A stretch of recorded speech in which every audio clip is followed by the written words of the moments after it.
కుంభమేళాకి వెళ్ళినప్పుడు నాగా సాధువులు వస్తారు. అక్కడికి చూడండి, దిగంబరంగా ఉంటారు వాళ్ళు. నాగా సాధువులు, అఘోరాలు కూడా వస్తారు. అఘోరాలు వస్తారు. వాళ్ళు చూడడానికి చాలా ఇబ్బందిగా ఉంటారు, కానీ వస్తారు వాళ్ళు. జనంలో వాళ్ళు అప్పుడే వస్తారు, మళ్ళీ రారు. మీరు రమ్మన రారు వాళ్ళు. అఘోర విధానం చాలా గొప్పది. అది మనకు అర్థం కాదు, కానీ చాలా గొప్ప.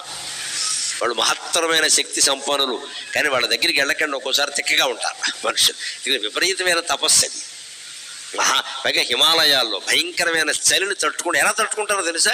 ఒళ్ళంతా విభూతి రాసుకుంటారు. గమనించండి, ఒళ్ళంతా విభూతి రాసుకోవడం వల్ల ఏం జరుగుతుందంటే చర్మరంధ్రాలన్నీ మూసుకుపోతాయి విభూతి రేణువులతో.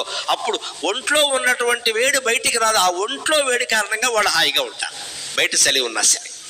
అందుకని విభూతి రాస్తారు. రంధ్రాలన్నీ విభూతి రేణువులలో మూసుకుపోయాయి. ఒంట్లో వేడి ఉంది కదా, లేకపోతే బతకం ఉండడం కదా. మనం ఒంట్లో వేడి ఉంది కదా. 98.4 లెక్కే కదా. మరి ఉష్ణోగ్రత ఎక్కడది? 98.4 ఉంది. సామాన్యంగా 98 డిగ్రీల పైన ఉంది వేడి, లేకపోతే బతకం కదా. ఆ ఉన్న 98 డిగ్రీలు మనం కాపాడుకుంటే చలికాలం కూడా బతుకుతాం. అది బయటికి వెళ్ళిపోతుంది చెమట బిందువుల ద్వారా. ఎందుకంటే వేసవకాలం బయట వేడి ఎక్కువగా ఉంటే ఆ వేడికి చెమట పడుతుంది. చెమట పడుతుంది అంటే ఎప్పుడు మంచినీళ్ళు తాగాలి ఖచ్చితంగా. మంచినీళ్ళు తాగి తీరాలి చెమట. అందుకే వేసవకాలమే దాహం వేస్తుంది మనకి. మంచినీళ్ళు తాగాలి, తప్పదు. వైజయంతి విలాసంలో మహాకవి చెబుతాడు, సారంగు తమ్మయ్య చెబుతాడు ఒక మాట. వేసవకాలాన్ని వర్ణిస్తాడు ఆయన. వేసవకాలాన్ని వర్ణిస్తూ గమ్మత్తే అని మాట మాడతాడు. మజ్జిగ కూడా దాహం వేసిందిట. మజ్జిగకి దాహం వేయడం ఏంటి? మనం దాహం వేస్తే మజ్జిగ తాగుతాం. మజ్జిగ కూడా దాహం వేసింది. ఆయన ఏం చెబుతాడంటే, చూడండి మజ్జిగ కూడా దాహం వేసింది, మజ్జిగ నీళ్లు తాగుతోంది అన్నాడు ఆయన. మరి వేసవకాలం ఒట్టి మజ్జిగ ఎవరు నీళ్లు కలిపిన మజ్జిగ ఇస్తాడు. మజ్జిగ అన్ని నీళ్ళు ఎందుకు తాగుతుందంటే, బహుశా దాహాన్ని తీర్చే మజ్జిగ కూడా దాహం వేసి ఉంటుంది అన్నాడు. మహాకవి వాక్కు అంత గొప్పదండి, ఎంత చమత్కారం. వైజయంతి విలాసం అంటే విప్రనారాయణ చరిత్ర, అందులో వర్ణిస్తాడు. వేసవకాలాన్ని వర్ణిస్తూ అందరి దప్పిక తీర్చే తక్రానికి దప్పిక ఎక్కువై నీళ్లు తాగుతోంది అంటాడు. మరి మజ్జిగలో నీళ్లు పోసేస్తారు కదా. అలాగే విభూతి రాసుకోవడం వల్ల ప్రయోజనం ఏమిటంటే, వేసవి కాలం ఒంట్లో ఉండే చలి నిలబడుతుంది, చల్లదనం. చలికాలం ఒంట్లో ఉండే వేడి నిలబడుతుంది. మొత్తం మీద ఒంట్లో వేడి బయటికి వెళ్లకుండా ఉంటే, ఒంట్లో ఉండే చల్లదనం కూడా బయటికి వెళ్లకుండా ఉంటే ఎప్పుడూ బతికే ఉంటాం. అందుకే అఘోరాలు విపరీతంగా విభూతి రాసుకుంటారు. మొహానికి అంతా రాస్తారు, జుట్టు మీద రాస్తారు, ఒళ్ళంతా రాస్తారు. ఒంటి మీద నూలు పోగు కూడా ఉండదు, అయినా బతుకుతారు, హాయిగా ఉంటారు. మనం ఆ ప్రాంతానికి వెళితే 100 రెక్సిల్ని కప్పినా సరే మనకి చలేసేస్తూ ఉంటుంది. ఇక మనకి విభూతి ప్రభావం తెలియదు, వాళ్ళకి తెలుసు. విభూతి ప్రతిభావులీయవి. శివుడు అందుకే చూడండి, మనకి పురాణ ఘట్టాల్లో పౌరాణికలో బ్రహ్మదేవుడు నిండా బట్టలు కట్టుకుంటాడు. విష్ణుమూర్తి సరే పీతాంబరుడు సమస్తాభరణాలు ఉంటాయి. శివుడు ఇంచుమించు దిగంబరాయ విద్మహే యక్షస్వరూపాయ దిగంబరాయ. ఆ శివభక్తే నాగాభక్తి, శివభక్తి అఘోరాభక్తి. వాడు శవమే ఎందుకు తింటారు అంటే ఆశ్చర్యం. మనం అనుకుంటాం శవాన్ని తింటారని. పొరపాటు మనం చూడలేదు, చూడకుండా మాట్లాడుతున్నాం. స్వామి రామ అని ఒక మహాయోగి ఉండేవాడు.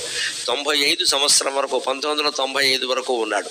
హిమాలయ యోగుల్లో ఆయన చాలా గొప్పవాడు. ఆయన జీవిత చరిత్ర దొరుకుతుంది, చదవండి. నేను చదివాక ఆశ్చర్యపోయాను, ఇదే అఘోరాల గొప్పతనం అని. అందులో చెప్తాడు ఆయన. కొంతమందిని కలిశాడు. వాళ్ళు ఏం చేస్తారంటే, వాళ్ళ దగ్గర మహిమ ఎలా ఉంటుందంటే, వాళ్ళకి బయాలజీ బాగా తెలుసు, రకరకాల శాస్త్రాలు వాళ్ళకి తెలుసు, మంత్రశక్తి సరే ఎలాగో ఉంది. ఈ శవాన్ని వాళ్ళు దూరంగా తీసుకెడతారు, ఓ చోట రహస్యంగా పెడతారు.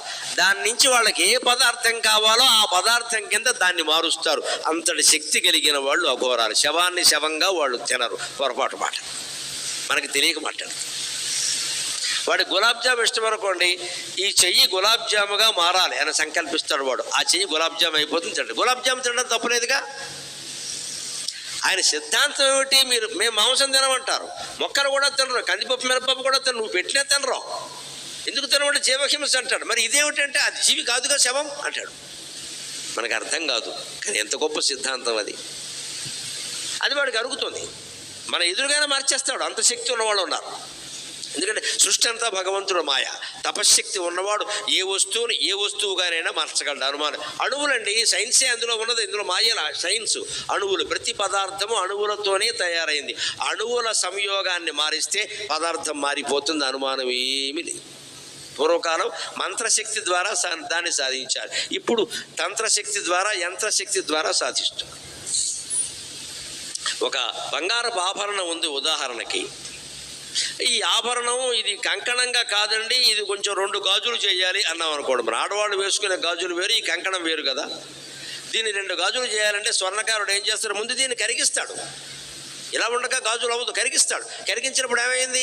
ముడి బంగారం అయింది. ఆ ముడి బంగారాన్ని మళ్ళీ 2 గాజులుగా మారుస్తాడు. అంటే దాంట్లో ఉండే బంగారపు అణువుల్ని మారిచ్చాడు. మారిస్తే కంకణం 2 గాజులు అయిందా లేదా? ఆకారాన్ని బట్టి దాన్ని కంకణం అన్నావు, ఆకారాన్ని బట్టి దీన్ని గాజు అన్నావు. కానీ బంగారం ఒకటేగా. పైగా కొత్తగా నువ్వు బంగారం ఏం పెట్టలా, అక్కడున్న బంగారమే మారింది.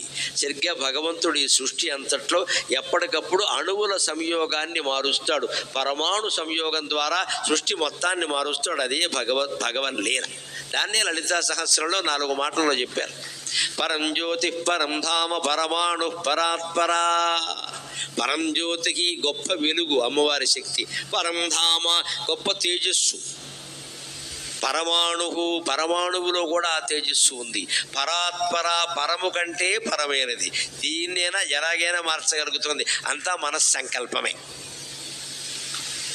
విభూతి ప్రతిభావులు ఇవి. విభూతి మహత్యమది. అందుకే మన వాళ్ళకు కూడా ఒక సెంటిమెంట్ కోసం విభూతి పెట్టడం కాకుండా పసిపిల్లల్ని పడుకోబెట్టినప్పుడు కాస్త విభూతి రాయడం ప్రతిరోజు అలవాటు చేసుకోవాలి. శివాలయంలో దొరుకుతుంది హాయిగా. అలవాటు చేయాలి. చర్మ రోగాలు రావు. చెమట పట్టినా బాగుంటుంది, వేడైనా బాగుంటుంది, చలైనా బాగుంటుంది. దేన్నైనా తట్టుకుంటారు. చిరాయుర్భాగ్యములు నించుతన్